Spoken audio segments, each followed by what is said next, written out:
5 a.m. That's for what, hour and a half? We usually go till 7:45. So pretty near 3 hours. Yep. 7:45 past people get to leave a little early. So I'm actually bailing you out. We'll go to 7:45. Yeah, I'm going to practice.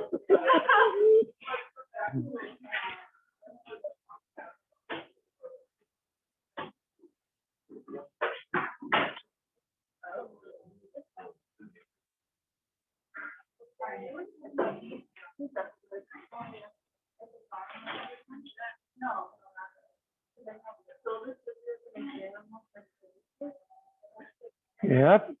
Sorry, it's for my other class.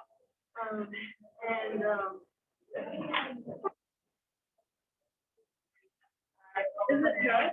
Yeah. There's only like 2 or 3 questions. Which interests me. I know. They're super eager and fun.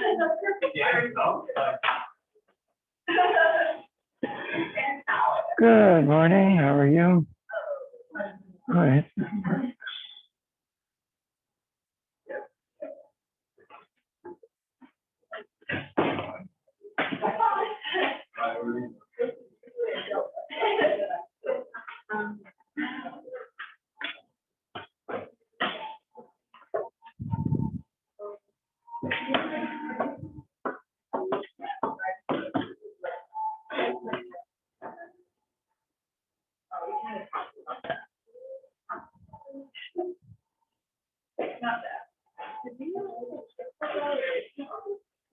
No, I just left.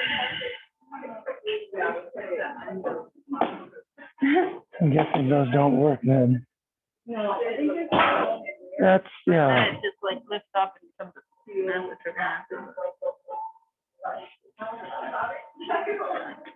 When we have quiz nationals here, we have to take these and move them so that you have more room to put seats. And these, they don't move easily. They're not, well, they don't fit. They're just an odd shape. They don't fit in places easily. And they're heavier than they look because they're all metal. All set? Yeah. Okay. You see Remington, throw them up here.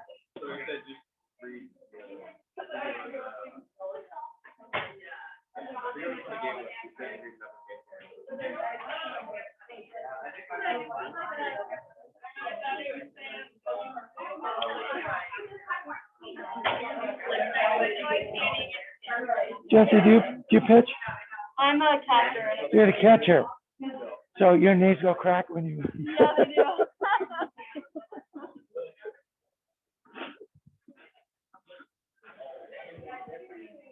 Catchers are sore hips, or they're always getting run into.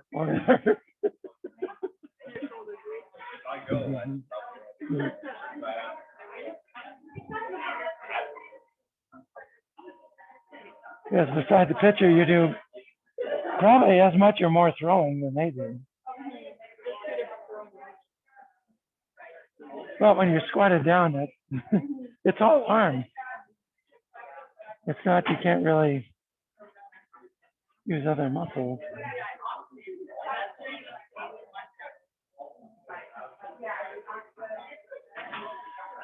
We had a catcher on the baseball team, Shane Street.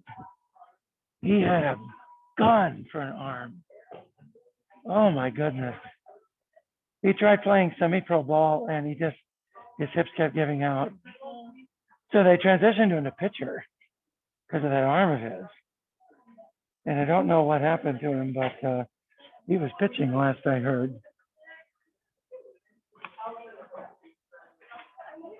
So he just a bullet. People just learn not to steal on him because and placement, he could place that ball exactly where the second baseman needed it to be. I'm not seeing anything like it. Truly. Yeah.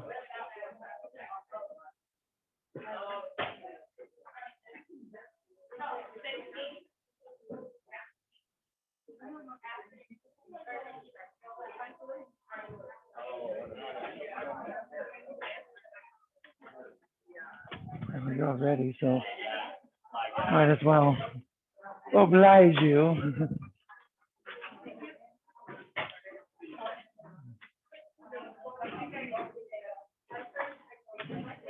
There's a chair right there, JP.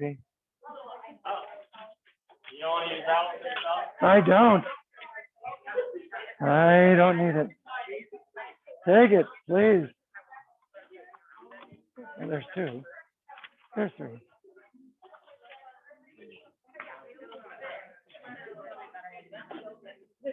Okay, I'll give you four of that one.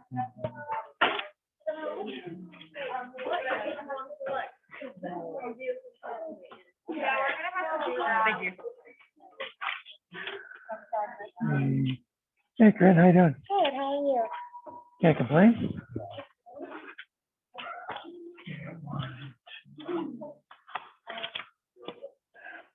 Come on.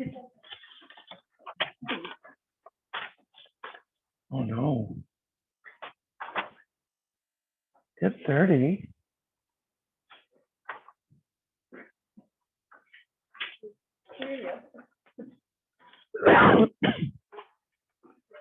Do I have other ones that oh, there's an extra one here. Okay. Give me a second. I did 30. What? Did the machine not do 30?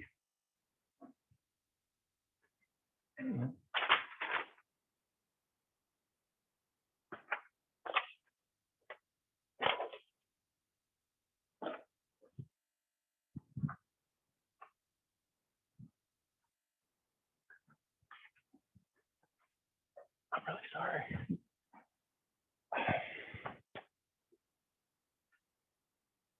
There's not 30 people here, and I did 30 quizzes. Where'd they all go?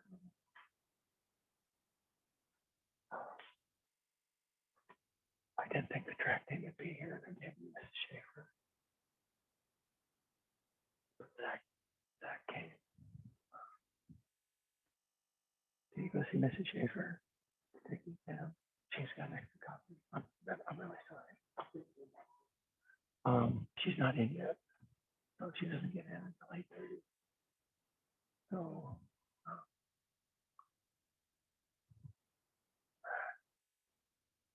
if I was in my own building, it wouldn't be an issue.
where are your speakers at?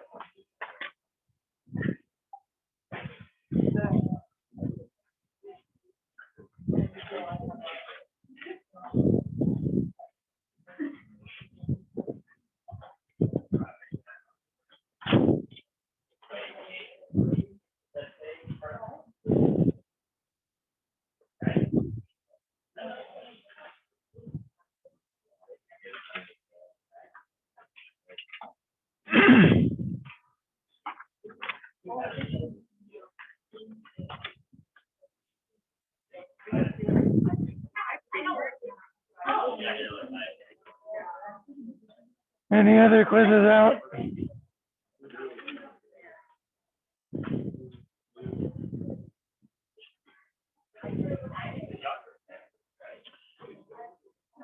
Okay.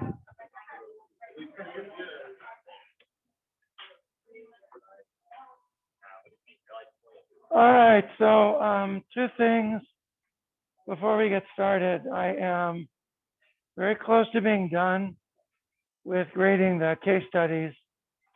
Some of you decided to take the flow of consciousness route when you did the case study, and some of you even tried to do the Socrates thing and try to answer a question with a question.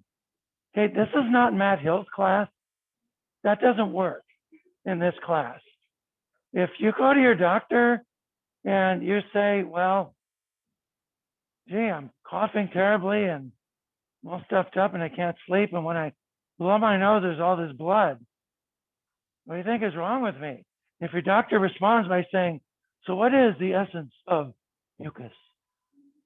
You're going to get another doctor. All right, so don't answer a question with a question. I'm looking for you to give me an answer. Thirdly, or secondly, some of you said, well, could be this, could be this, could be this. I'm not looking for could be this. I'm looking for you to weigh medical information and make a judgment and say, it's this. And in that case study, granted, that case study had a lot going on, but please don't give me the, well, I think it's this, or maybe it could have been that, or heck, maybe the guy's schizophrenic. I don't know. Don't do that either. You got enough information in the case study to be able to come to some sort of conclusion. I want you to come to a conclusion. If it's wrong, hey, it's wrong. Don't try to cover your bases by, well, maybe it's this, maybe it's this, maybe it's this. And some of you tried to kind of do the I'm Ezekiel the prophet sort of thing and say, well, I can look into his soul and say, he must have taken this in the past. Well, gee, that's fine, but that has nothing to do with what's happening to him now. We need to know what's happening to him now. So don't do that either in the future. So just deal with the information given to you in the case study. There'll be times when there's not really a solid right answer. For example, we'll do one case study on anticoagulants, and there's some debate on anticoagulant use in people. That's okay. If you make a judgment and maybe others would have seen it another way, that's fine. There's evidence for both. In this case, coccidioidomycosis, if it disseminates, it'll go to your brain, you'll have fungal meningitis, it'll kill you, okay? Asking me about the essence of itraconazole does that patient no good. He needs itraconazole or he's gonna die. That's a fact. You can take that to the bank. So in cases like that, be careful with how you treat that type of information. Others of you, without any data, tried to say, well, must be his HIV load is getting really high. You don't know that. Did I give you T-cell numbers or HIV numbers? No. So it's got nothing to do with his HIV status. So don't, again, try to do the prophetic thing and try to ESP your way through these case studies. That's not how you practice medicine. If you practice medicine like that, you're going to get sued. Well, if you practice that way as a PT, you're going to be sued. Okay, don't try to use ESP. Deal with the data that's in front of you. Don't make data up. Let's see what else. Yeah, those are the kind of the main things. A couple of you did the flow of consciousness thing. No, that's not going to work. Others of you made stuff up. Don't do that either. Others of you may have just missed something. That's fine. So you discovered sometimes that medications that a patient needs, they need both medications, but these medications are going to interact. So there's ways to deal with that. You have to find a way kind of around it. And sometimes it's not easy. Sometimes you have to just try to manage side effects. Also, if someone has side effects like nausea, vomiting, headache, things like that, those are very general side effects. They don't really tell you much. So somebody said, well, this obviously, it must be due to this drug. You don't know that. So be careful with really general symptoms and being able to assign them to one drug or to another. Be careful. Now, if there's something specific that a drug does and the patient is having that, yeah, then you can nail that down. But if it's really, really vague, they have a headache, they feel tired, something like that, lots of things do that. You can't say, oh, it's one drug when they're on several. So try to be careful of overgeneralizing things like that. All right, just a little bit of cleanup, and then we'll get to the cardiovascular system. After, oh, also, there is a podcast online about the pharmacology of a breastfeeding mother. Some drugs are excreted very effectively into breast milk, some aren't. Some are excreted on a concentration basis. So you can actually time your feedings with when you take the drug and have very, very little drug in the breast milk. Other drugs are not excreted into breast milk well at all. So it's going to depend, and the podcast goes through different groups of drugs. There is a set of slides, and the set of slides, you can go through the slides because the podcast essentially just follows those slides. So you can watch the slides while you listen to the podcast. I'd like you to listen to that for the exam. So after this, that'll be all the information that'll be on Wednesday's exam. John? I hate to back up. What was the case study? Was it the case of the Cambodia and the I don't have it in front of me, but the itraconazole Nevirapine? with reverse transcriptase? Or it had to do with reverse transcriptase, right? Those drugs are reverse transcriptase inhibitors. Right. It had to do with that and the interaction between the other one, right? Well, it was mainly nevirapine and itraconazole. Yeah, right. But it had to do with the reverse transcriptase, right? Or am I totally off? That's what I wrote. The mechanism of the drugs with respect to HIV are not that important for that case study. It has to do with the way the liver processes those drugs and the way those drugs affect the liver's metabolism. That was the piece that I wanted you guys to be able to fish out. Yeah, Josh? What was the podcast we should watch? It's called Drugs in Breastfeeding Mothers. It's on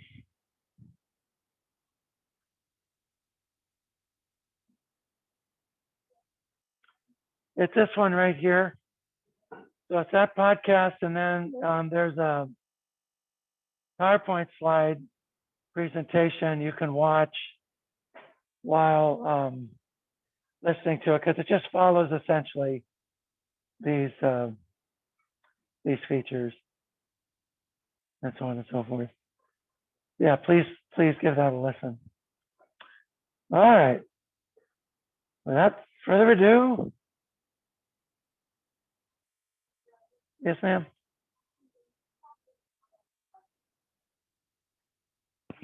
Say that again.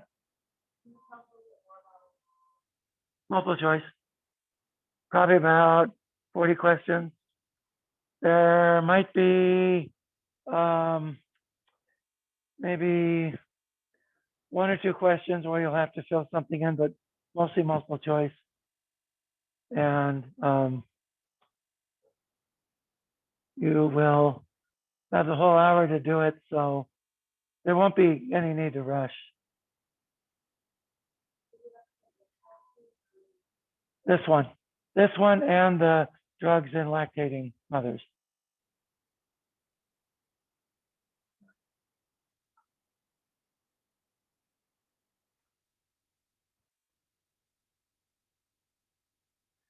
Okie dokie. So there are individual variation of drug responses depending on the patient, depending on drugs. So we talked a bit about age already. We talked a bit how women and men will metabolize certain drugs differently. Lipid soluble drugs very often will tend to be depoted in the fat stores of a patient. So, and you may have been keeping up, I don't know if any of you have been keeping up with the research on COVID-19 and vitamin D, but it turns out that patients who are obese are low for vitamin D because vitamin D depots in the fat tissue. And so even if they take supplemental vitamin D, a lot of it doesn't actually get to the circulation because it ends up getting depoted in fat tissue. That's the same case for lipid-soluble drugs as well. Certain pathophysiology can also affect drug metabolism. If someone, for example, has a fever, fevers tend to increase the enzymatic activity of liver enzymes, and your drug metabolism usually goes up. Also, with a fever, you tend to be tachycardic. That means your heart is beating faster, and therefore blood is circulating through the liver faster. Therefore, in a pathophysiological state, such as fever, you'll metabolize drugs faster. However, if you have, say, renal disease or hepatic disease, or say you have heart failure or something like that, those can greatly increase half-lives. Variability in absorption is also a feature because some drugs are taken up by transporters. Those transporters are proteins. Those proteins are encoded by genes. Those genes are subject to variation. Therefore, the efficiency with which some drugs are transported varies from person to person at times. Also, there is in the GI tract something called P-glycoprotein.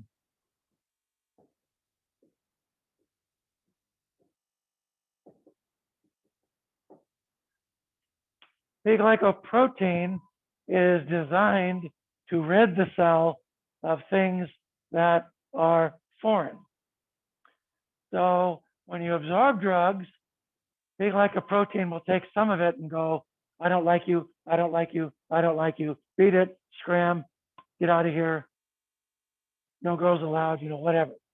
And so some of the drug gets kicked back into the GI tract, and that slows the absorption of some drugs. Well, there are particular drugs that inhibit P-glycoprotein. And if you inhibit P-glycoprotein, you're now going to increase the rate of absorption of certain drugs.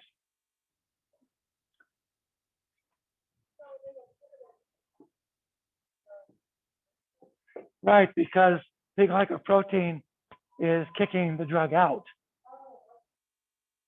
Statins are probably one of the biggest offenders, but statins aren't the only ones. So there is a statin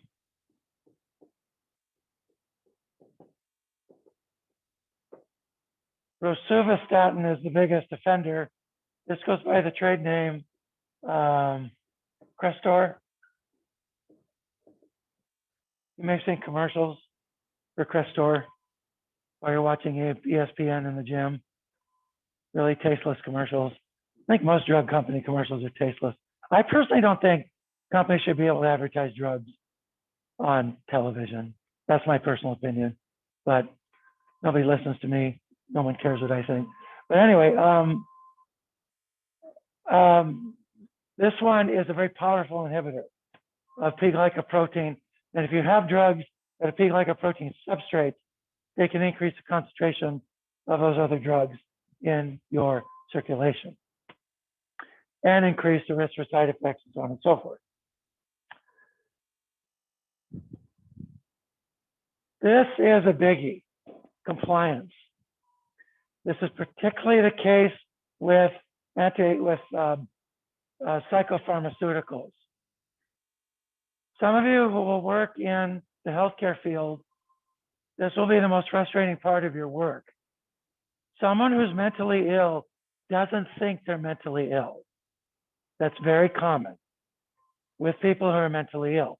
Because they don't think they're mentally ill, they typically won't take their medicine. Or they'll take their medicine, they'll feel better, they'll say, I don't need it, and then they'll relapse. I don't know if any of you heard in the news, there was a gentleman who I think is on the practice squad of the Seahawks football team, Seattle Seahawks, and he suffered from bipolar disorder, and he got off his medication, and he got very violent toward his girlfriend. If you saw, any of you familiar with the story? Did you see the pictures of her on the paper, in the paper, Jamie? He beat the HE double hockey sticks out of her. I mean, those pictures are hard to see. He really beat the heck out of her. And he's of a lighter hue. His girlfriend's of a darker hue. So people are talking about what a racist he is. But guys, he's mentally ill. He was not himself. He got off his meds and he relapsed. Should he have gotten off his meds? No. Did he wake up in the morning thinking he was going to beat her up? I strongly doubt it. When you're mentally ill, you are not in your right mind. That's the very definition of being mentally ill. So if you do racist things when you're mentally ill, does it mean you're naturally racist? I doubt it. I really, really doubt it. And some of the punditry on this was from people who clearly didn't know what the heck they were talking about. Anyway, he probably got off his medication because he said, I don't need it anymore. I'm fine. And this is very much the case with people who think, oh, I just take this for 10 days, like an antibiotic, and I'm fine. So there are pills now that are starting to come with little microchips. Now those microchips send out a signal to your phone. And when you take the pill, the acid degrades the microchip, and then it stops sending a signal to the phone, and the phone counts that as you having taken your pill. That way, when you go to your psychiatrist, you now show them your phone, and the psychiatrist looks at your phone and says, yep, you took all your doses. So is it working? Because it's not because you're not taking the medicine, we just need to know if it's working. And that's Abilify, aripiprazole is one antipsychotic that now comes with a little microchip in it like that. But this will be a biggie in medicine noncompliance. And then, of course, there are drug interactions, and I hope that that case study showed you just how significant drug interactions can be. Another thing that's not on here, maybe should be, are you a smoker? Are you a smoker? Smokers, again, degrade certain drugs very quickly. You may need to be dosed up for certain medications. Body composition changes as you age. So as you can see, when you go from, say, a premature to maybe full-term kid, and then through adolescence, you can see that the distribution of fat and protein tends to change. So does the amount of water. And then as you get older, your body starts to marble. It's kind of inevitable. And that process is very gradual. That's why when I see people like Serena Williams at 39, okay, she loses to Naomi Osaka, but she's 39, and she can still serve like that.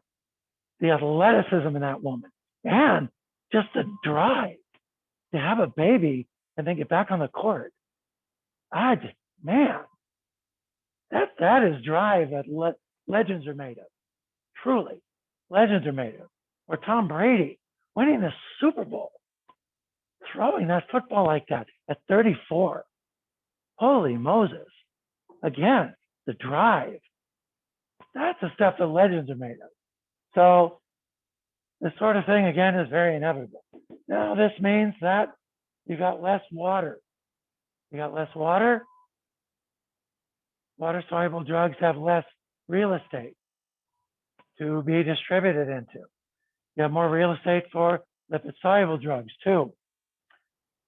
And your sensitivity to certain drugs will change as well, which we'll talk about a little bit later.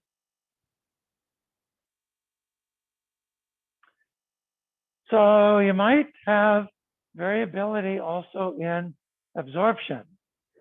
So for example, in babies, stomach acid production has not yet fully come online.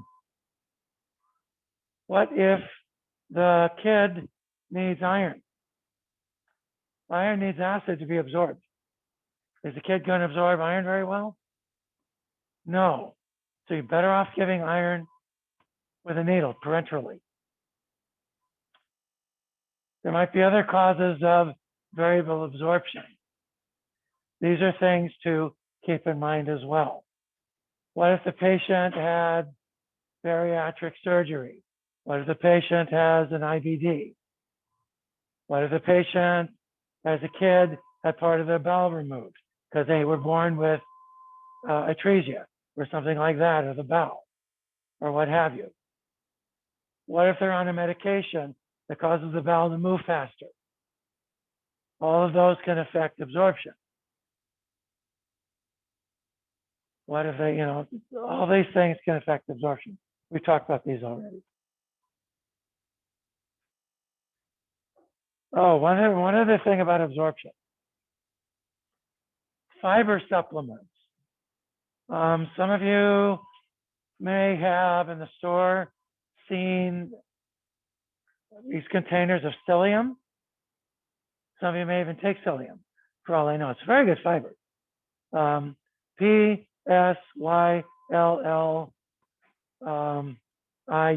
psyllium. Psyllium is a fiber. There's also, what's that stuff?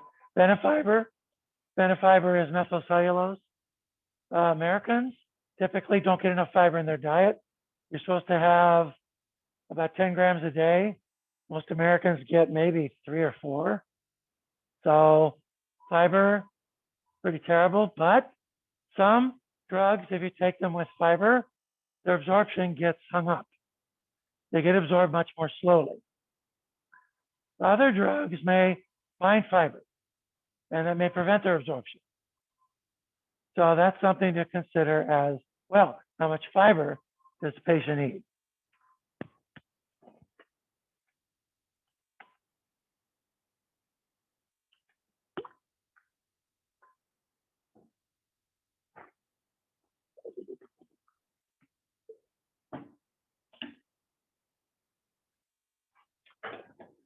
Have Beth and Mitch talked about fiber yet in nutrition? Those of you in nutrition?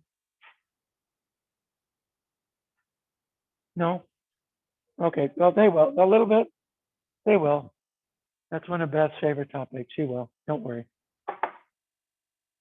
Okay, body size. Now, if you are dosing an individual, you're usually going to dose them per kilogram body weight. That's especially the case for intravenous medications.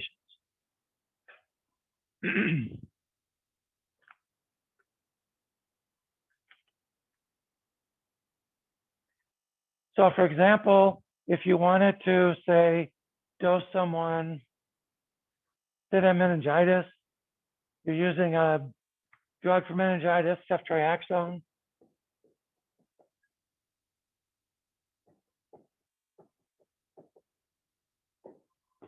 Ceftriaxone may be dosed per kilogram body weight. If you are giving a topical agent, you're usually going to determine the dose via body surface area. That's especially the case if the drug is absorbed through the skin. Some drugs that are used topically aren't absorbed through the skin well at all. So for example, there's a foam, 4% foam for acne of minocycline.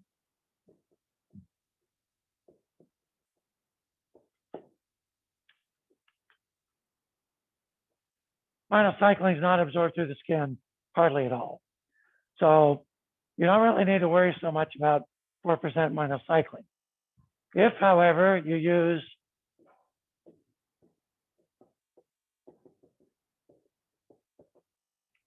glucocorticoids for something like psoriasis, now the amount, those are absorbed very well through the skin, and the amount of absorption depends upon the proportion of your body surface area that is covered.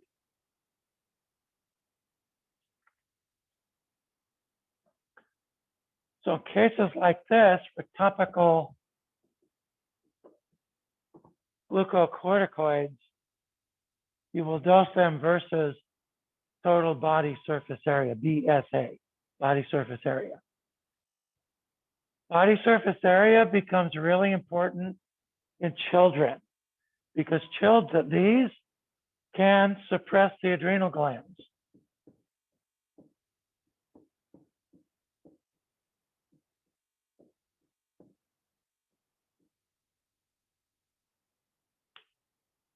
The suppression of adrenal glands, however, is dose dependent. Children will be more prone to dose-dependent suppression of adrenal gland function. How do you know? It depends on their total surface area that you're going to cover. So this becomes quite important in children.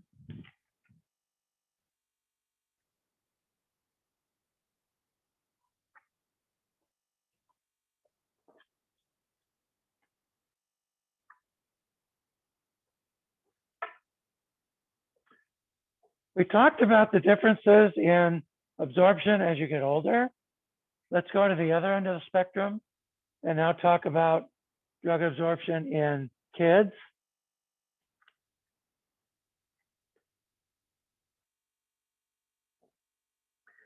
So reduced gastric acid in kids is going to increase the concentration of drugs that are acid sensitive, so-called acid labile.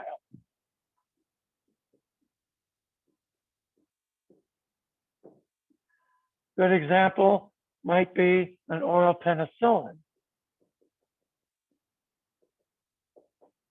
So penicillin V is an oral penicillin. That's going to, when you dose that, you dose some of it so that you account for the bit that will get broken down by stomach acid. That's not going to happen in kids because their stomach acid is weak. That same weak stomach acid, however, will decrease the bioavailability of weakly acidic drugs. So for example, phenobarbital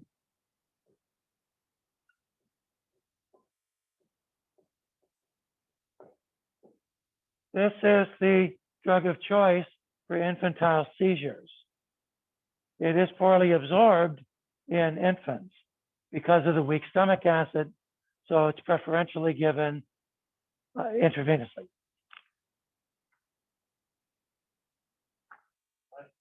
Yeah.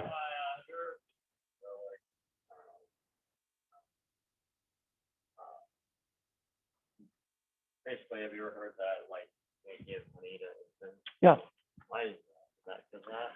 because honey contains the spores of Clostridium botulinum, and adults have bacteria in the GI tract that prevent Clostridium botulinum from colonizing the GI tract. Infants don't have that defense, so Clostridium botulinum takes up residence in the GI tract. It secretes botulinum toxin. Botulinum toxin causes a flaccid paralysis. So the baby now will have this flaccid paralysis. The baby won't be able to feed because the suckle response, its muscles of the peroral cavity are paralyzed. And the baby now becomes failure to thrive, and that's due to so-called infant botulism. So once a baby, however, is 1 year old, usually the GI tract is well colonized, and that won't happen. So you never feed, this is actually an important point. You never feed a baby younger than 1 year old honey because of the risk of infant botulism. That's actually a microbial feature. And actually, some folks probably metabolize drugs differently because of the microbes in their GI tract. That's actually an infant field. That's not really been worked on that much. It's just now starting to be worked on, which is actually quite interesting. All right, what else? Bile salt production is low in kids. That means your fat soluble drugs will tend to have poor absorption.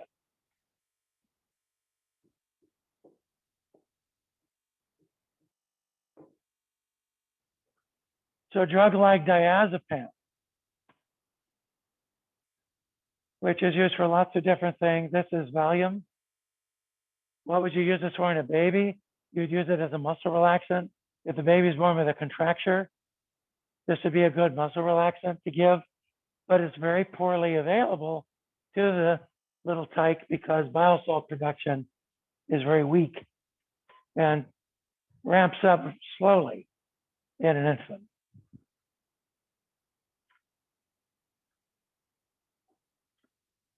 These sorts of things come online gradually.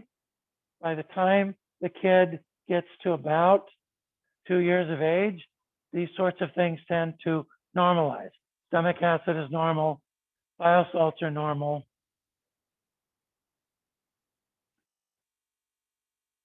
Now, what isn't normal, however, is the way the liver processes drugs. So type 1 reactions. Type 1 reactions ramp up slowly in infants.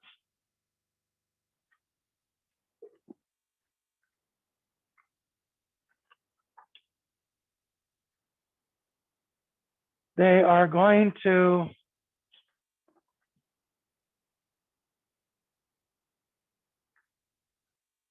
increase progressively for about the first 6 months of life. For some drugs, they'll actually exceed adult levels after the first year of life. Then they slow during adolescence, and then they achieve adult rates by late puberty. So phase 1 reactions, very slow, ramp up, go back down, come back up. And this is going to be different for various enzymes. That means that other organs may play a role in the metabolism of certain drugs, particularly in neonates, like the small intestine.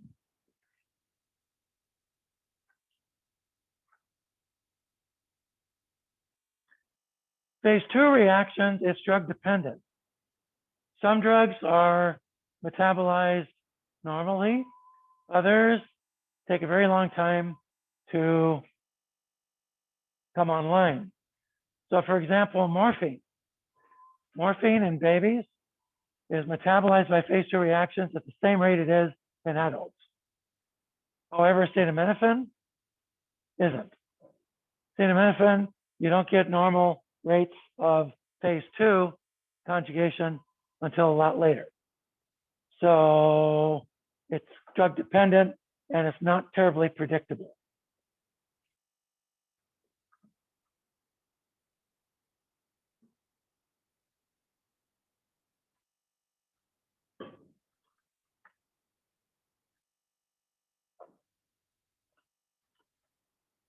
Okay, blood-brain barrier in neonates is not completely formed.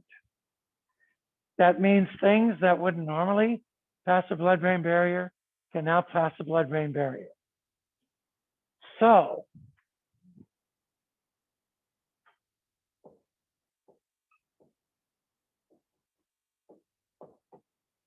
bilirubin is a breakdown product of hemoglobin. Bilirubin is processed in the liver.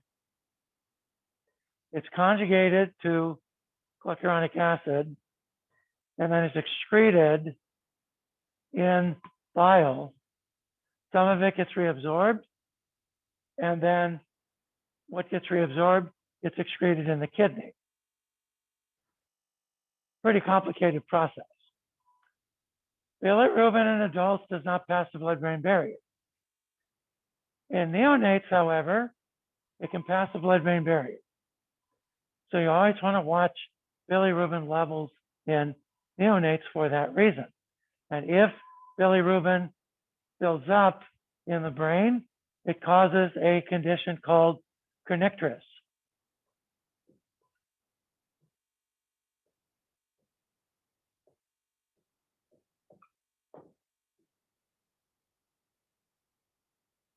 And kernicterus results in permanent mental retardation. It's very sad. It's a tragedy. Now, if bilirubin can cross the blood-brain barrier, can other things cross the blood-brain barrier too? Yes. That's why when you're giving medications to infants, neonates, you have to be very careful that these are not things that build up in the brain and can cause brain damage. Also, because of the slow production of bile salts, certain drugs may, in the liver, end up producing a sludge in the liver. So for example, this drug right here, ceftriaxone, you never give it to babies. You get so-called biliary sludging in babies if you give them ceftriaxone. So you give cefotaxime instead of ceftriaxone.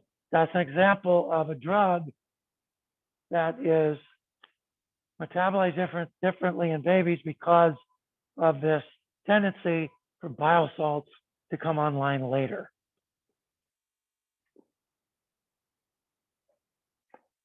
Blood flow in these organs also changes as you grow and develop. These organs are important for drug metabolism and elimination. Consequently, that's going to affect half-lives of drugs. Now, there's an equation that's used to figure out dosages in babies, and it's called the Clark's equation, C-L-A-R-K apostrophe S. This is a very guesstimate way of determining concentrations of drugs in babies. It goes like this. You take the dose, the adult dose of the drug, and you multiply it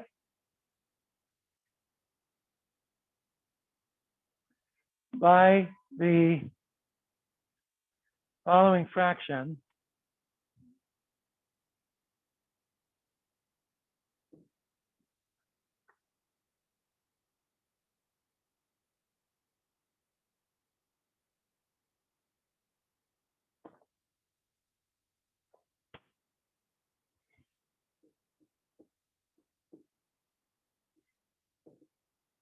Take the weight of the infant, that being kilograms, and you divide it by 15. times the adult dose.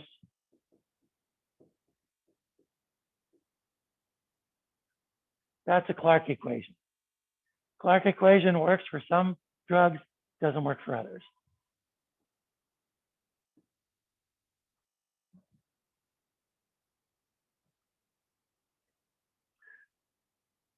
Word about transdermal drugs. The skin in kids is really thin. So transdermal drugs tend to be absorbed really quickly. So transdermal delivery is not used that much in kids because your delivery is way too fast.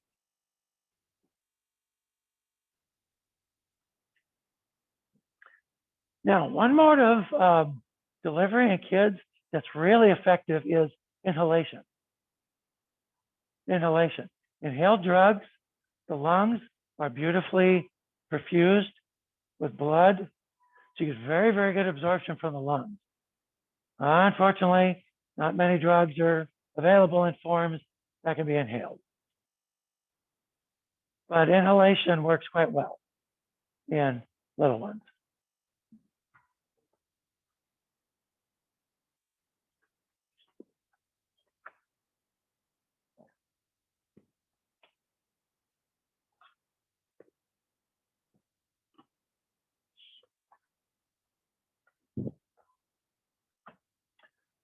All right, so boy, we talked about this. Gastric emptying in kids is very fast.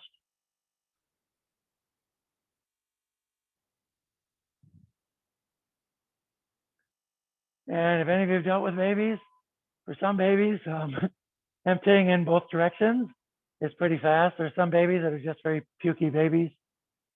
My oldest was a very pukey baby. Yours was too. Yeah. Some kids are just that way. And you can imagine trying to dose them with an oral drug and they're puking it up and it's just way it goes. Tissue perfusion is not what it is in adults. Mucosal maturity, the mucosa is thinner in kids. And receptor numbers vary from kid to kid and vary during age, depending on the receptor.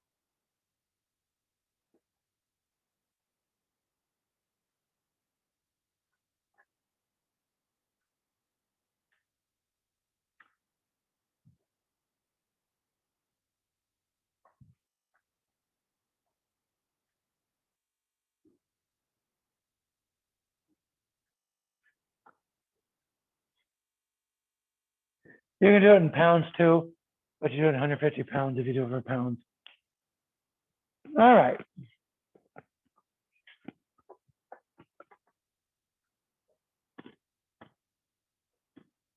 Skin is thin in kids, and sub-Q dosing, you get very good absorption subcutaneously, but the sub-Q, the layer of fat underneath the sub-Q is pretty robust. So sub-Q injections are pretty easy to do. IV dosing in infants, the absorption is sometimes a little bit erratic. Having said that, IV dosing is done in infants. You just can't bank on there being nice, smooth absorption. It can be erratic sometimes. And the adjustment of dosing is not just based on body size. You have to take it on a case-by-case basis sometimes.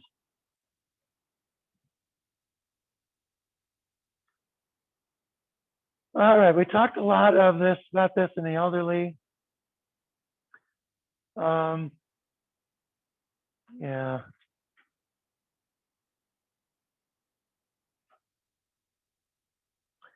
So you have decreased renal elimination.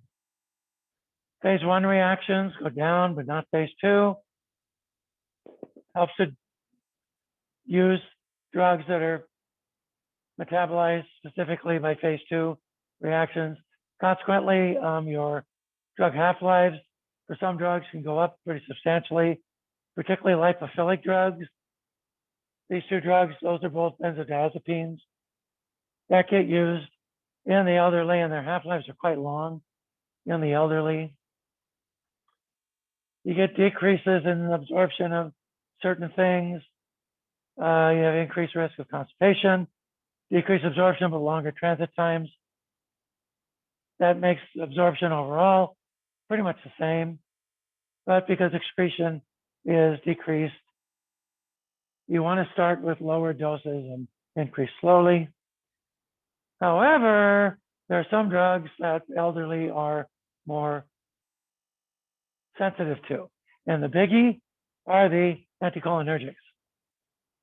Any anticholinergic, particularly ones that are used that cross the blood-brain barrier, elderly are very sensitive to them. They can have psychosis, they can hallucinate, and if a elderly patient is going to be given a drug with anticholinergic effects and it crosses the blood-brain barrier, the whole family has to be told, and the whole family really has to be warned what to expect. It may disrupt sleep. REM sleep, for example, is very dependent on acetylcholine. If you inhibit acetylcholine, the patient's going to wake up in the night and probably maybe sleepwalk, or maybe get up and wander around the house. That might not be due to dementia, that might be due to the drug. Also, they may start seeing things. It's the drug. It's the drug. So these are not things in the elderly you need to just pass off. These are serious. They may become more confused or drowsy, particularly drugs that have sedative properties. The elderly often are treated with multiple drugs. That's called polypharmacy. And so you have problems in the form of drug-drug interactions, problems also in the case of longer half-lives. Solutions then would be to use drugs with shorter half-lives, to dose less often,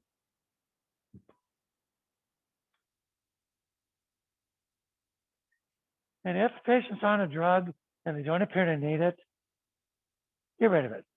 Don't say, oh, well, they've been on this for years, they need to stay on it. Well, maybe they do, but maybe they don't. Just keep that in mind. They were depressed at one time, so they added an antidepressant. Now, granted, you shouldn't stop antidepressants cold turkey, but maybe they don't need to be on it anymore.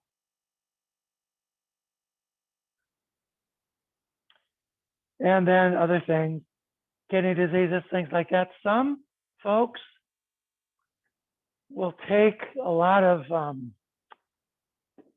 bicarbonates, and they'll take a lot of Tums, things like that. These sorts of things can cause acid-base imbalances in the elderly. I've known younger people who sit there and pop the Tums because they ate something that disagrees with their stomach or something like that. It varies. This acid-base imbalances can be an issue if somebody's doing a lot of that sort of thing. Now, some receptors, when the drug binds a receptor, some receptors, after repeated activation, they get removed from the cell surface.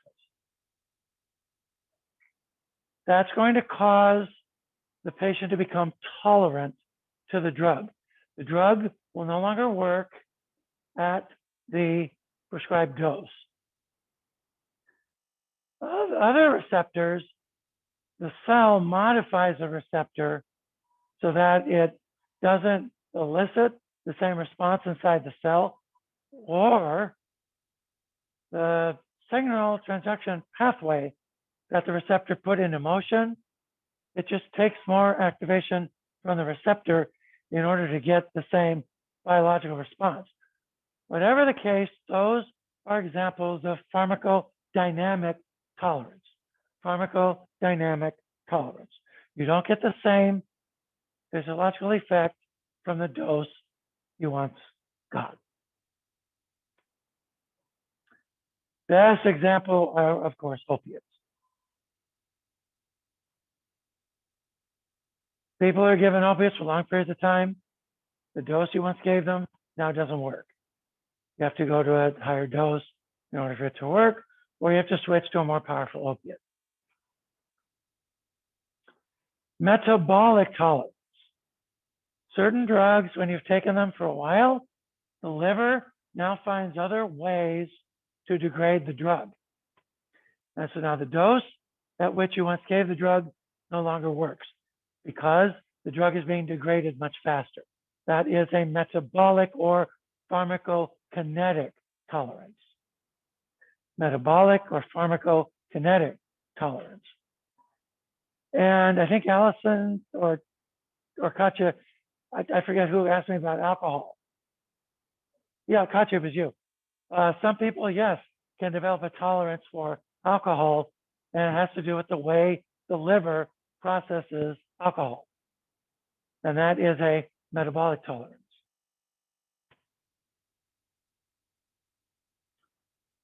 Tachyphylaxis.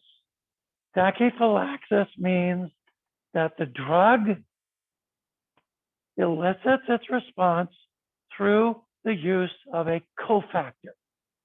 But now that cofactor has been exhausted, so the drug no longer works. That's tachyphylaxis. The drug works through some sort of cofactor. And that cofactor, through repeated use of the drug, has been exhausted.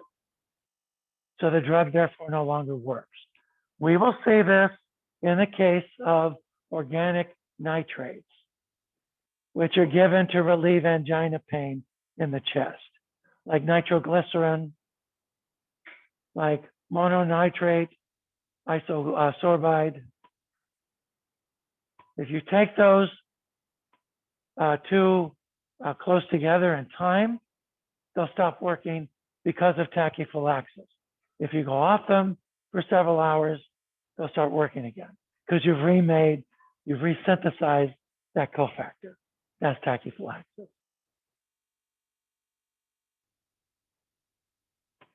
Okay, questions?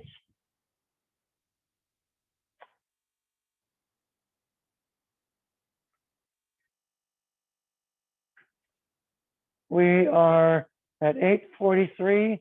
I don't have time to start anything else. I'll start that on Monday. Don't forget we have a test on Wednesday. So study hard and make me proud.